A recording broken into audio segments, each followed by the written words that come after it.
पिछले दिनों all India Muslim personal law ने पटना के गर्दनी बाग में जो है वो धरना प्रदर्शन वक्फ बोर्ड को लेकर के किया था, जो सरकार ने बिल लाया है उसके विरोध में।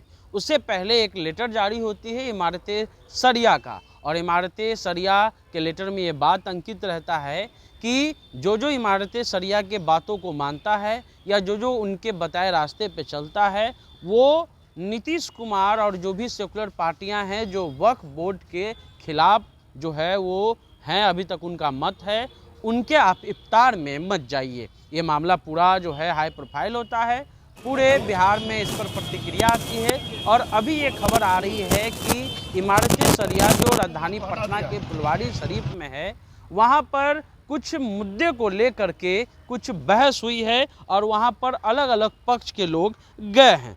और इसमें जो है जेडीयू के नेता का भी नाम आ रहा है और उसमें और भी कई अलग अलग नाम आ रहे हैं। वहाँ पुलिस प्रशासन भी पहुँची है और क्या मामला है एक एक करके हम आपको समझाते हैं। सबसे पहले मामला ये है कि वहाँ पे जो नाजिम होते हैं, नाजिम कार समझ लीजिए कि जो वहाँ जो मुफ्ती होते हैं उनके बाद जिनका नंबर आता है, एक तरह से मैनेजमेंट करता धरता जो होते हैं, वो इससे पहले जो शिबली रहमानी हैं उनको हटाया जाता है और उसके हटाने के विरोध में जनता दल यू के कुछ नेता जो है वहाँ पर अपने लोगों के साथ पहुँचते हैं। उसके अलावा ये भी खबर है कि वहाँ पर जो आरजेडी के पूर्व सांसद और अभी जेडीयू के नेता जो हैं अशफाक करीम भी पहुँचते हैं और भी जेडीयू के मुस्लिम नेता पहुँचते हैं जो शिबली रहमानी है उनके समर्थन में। तो ये बात इसलिए खबर आपको बता रहे हैं।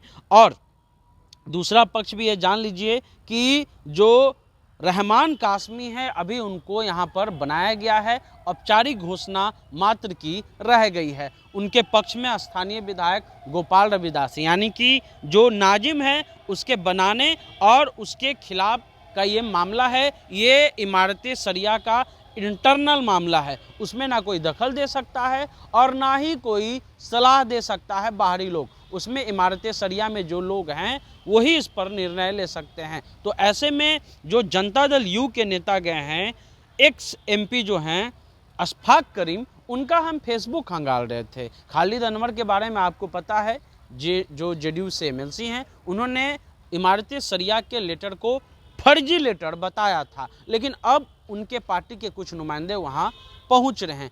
और अशफाक करीम, उनका अगर हम फेसबुक पेज देख रहे थे तो उनका एक भी मामला जो है, एक भी टिप्पणी मौजूदा वक्फ बोर्ड को लेकर के 3 से 4 दिनों के बीच का नहीं है। वो पटना के गर्दनी बाग भी नहीं पहुंचे थे और अब जब इमारत शरिया में नाजिम का मामला है तो वहां पर वो अपने लाल लश्कर के साथ पहुंचे हैं।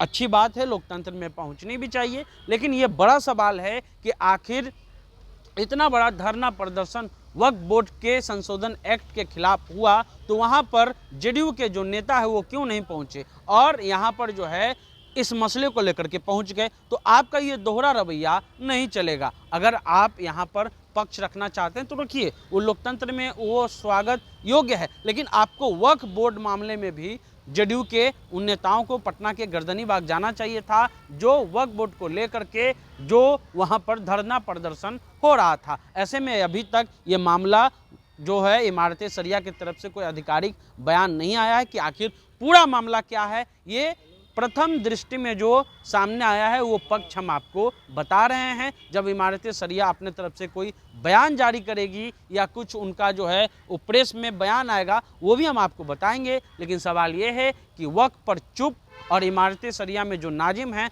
उस पर इतना जो है हो हंगामा क्यों जेडीयू के नेता कर रहे हैं। अगर मुसलमानों के जो इमारतें हैं या उनके जो एक तरह से कहा जाए उनका जो संसाधन है जो समाज के लिए यूज होता है उसमें आप तो दिलचस्पी रख रहे हैं, लेकिन जो इतना बड़ा कानून है उस मसले पर आप चुप हैं। तो ऐसे में ये सवाल उठता है कि आखिर ये चुप्पी क्यों है। ये चुप्पी से सवाल जो है अशफाक करीम से हो गए कि आप वहाँ पर क्यों नहीं गए और गर्दनी बाग वाले धरना में आप नहीं पहुँचे, लेकिन आप इमारत शरिया में नाजिम को लेकर के पहुँच गए हैं। तो ये अलग अलग सवाल उत्पन्न हो रहे हैं। आगे जो भी कोई अपडेट होगा वो